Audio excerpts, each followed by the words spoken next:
Alright, so Netflix CEO Ted Sarandos called the Cannes Film Festival a dusty institution in September 2025.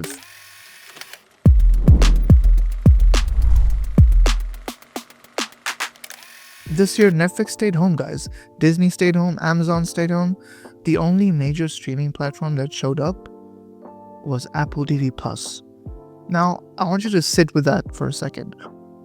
The world's most prestigious film festival, the one every film school student grows up dreaming about, and the biggest buyer of independent content on the planet, didn't think it was worth the trip. What? Again, this is not festival drama, right? This is not a Twitter or an X argument between cinephiles and streamers.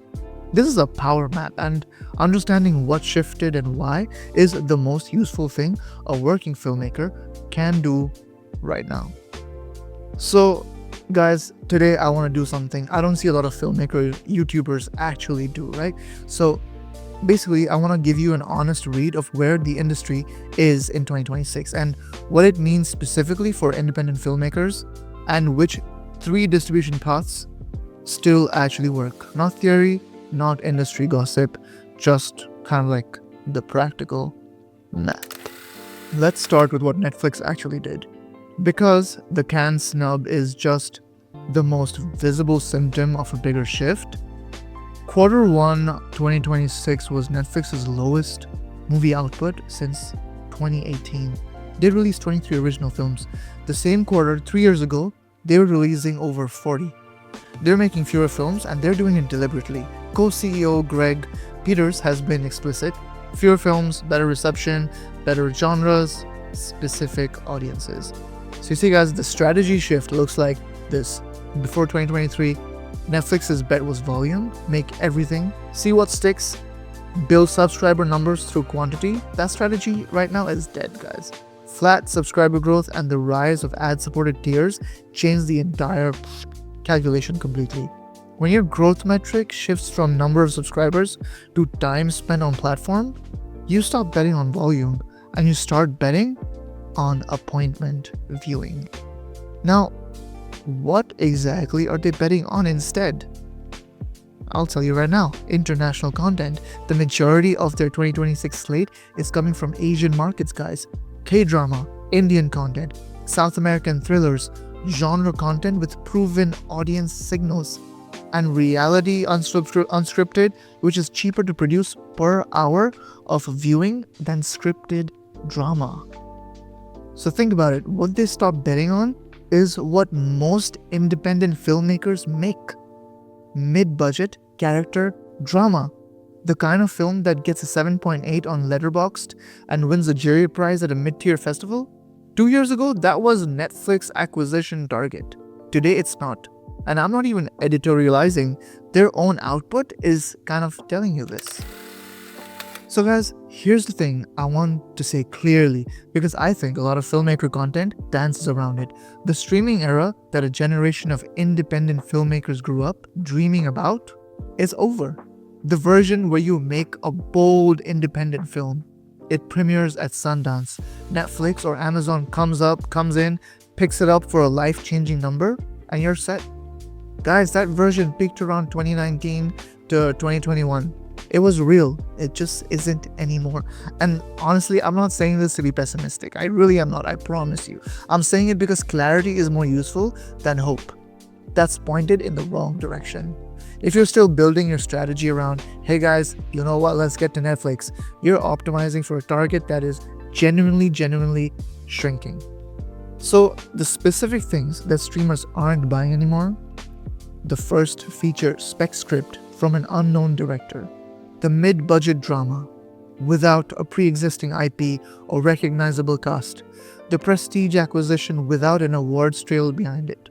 If your film doesn't have at least one of those things, a star, a festival win, an IP hook, the major streamers have less appetite for it than they did 4 years ago. And that is the harsh truth. That's the harsh truth and the honest picture. And from that honest picture, 3 paths forward actually emerge. They're not the paths most filmmakers are talking about, but they're the ones that are really working.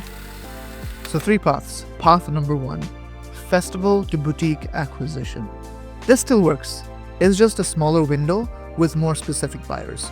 The growth story of 2026 is a Netflix, is A24 Films, Neon, Mubi, IFC, Magnolia. These distributors are acquiring aggressively because the major streamers kind of pulled back from the kind of films that they love. So if you're making a genuinely distinctive film with a strong festival run, and I mean a real run, not like your regional premiere, this path is more viable than it was 2 years ago, not less. Actually more. See, but the caveat, the catch, is the boutique distributors are small.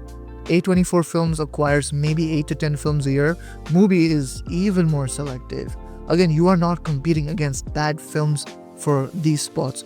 You're competing against a small number of genuinely great ones, which means the bar is clarity of voice, not just technical execution, not just fancy gears and good VFX. So what does your film actually have to say that no other film could say? Moving on, path number 2, branded entertainment. This is the most underrated path in the industry right now, and almost nobody is talking about it in the filmmaker content. See guys, brands need filmmaker level production work.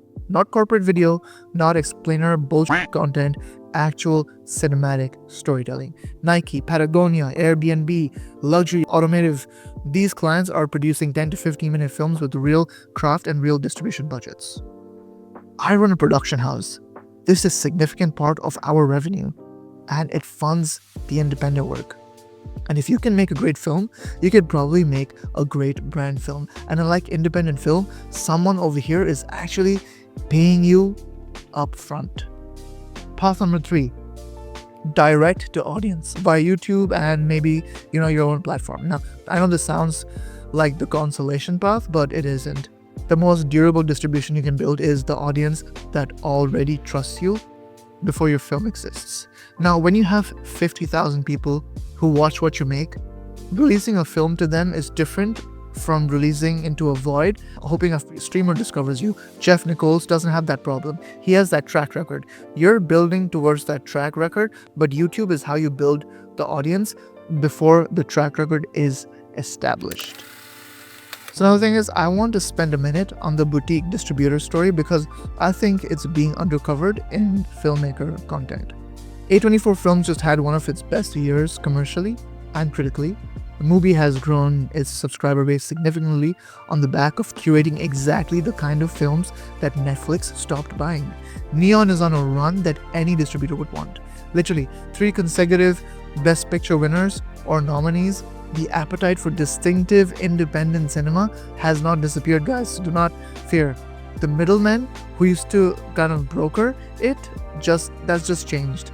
So this kind of goes back to what I'm saying, is what these distributors are buying is basically voice, a clear point of view that you can feel in the first 5 minutes, a director who knows what they're making and why, an audience, even a small one, that gives a buyer confidence. There are people who want this film to exist. What they're definitely not buying is competent films that do not have a reason to be. So technically proficient work with nothing specific to say is the most competitive category in independent film. Please do not compete here. The practical implication is, if your strategy is, guys, let's go get a boutique distributor, your question is not, is my film good enough? Your question is, and should be, does my film have something to say that only this film made by this director could say? If yes, my friend, you have a shot. If you're still figuring that out, keep going, keep hustling, keep thinking, keep churning, mull it over, So if I were starting over today, no production house, no existing clients, no YouTube channel, here's what I would actually do specifically. One is, I would not pitch to Netflix. I would pitch to A24 Films, Neon, Mubi, or a branded entertainment client. The target that's growing is the boutique distributor. The target that's contracting is the major streamer. Optimize for what is growing. Yeah. Number 2, I would build my YouTube channel before my film is done, not after. Not once I have something to show. The documentary of making the film is content in itself. The decisions you're making about distribution are content. Your audience is your distribution proof. When you walk into a sales agent meeting, with, let's say, 50,000 subscribers who watch your filmmaking content, you are a different conversation than a director with a completed film and no audience. Clock that. Number 3, I would stop waiting until the film is ready, to start building relationships with the distributors I want. Watch every film Mubi acquires this year. Like, watch every A24 release. Send a short to SXSW, not just Sundance. The relationship with the buyer takes years to build, so start building it before you need it. And guys, you must be thinking I'm spewing knowledge with so less subscribers, but I am not speaking from a position of having figured this out as well. I'm just running a production house, building this YouTube channel as I speak, and working through exactly these questions at the same time you guys are. So it's like I'm thinking out loud, but the picture I've described is the most accurate map I can draw of where the industry actually is right now. So let me close with this, right? The streaming era isn't dead. Of course not. The dream version of the streaming era, the version where volume and ambition were enough, where Netflix kind of bought everything interesting because they were trying to win a subscriber war, that version is over. See, the new version is more selective, more international, and less forgiving of pretty good. And that's the harder truth. But it's also, if you read it right, a cleaner one. Fewer gatekeepers are pretending to be something they're not. The paths that work are more visible, not less. Yeah? And the work that actually has something to say has more places to go than people really think. So subscribe if this helped you. Think through any of it.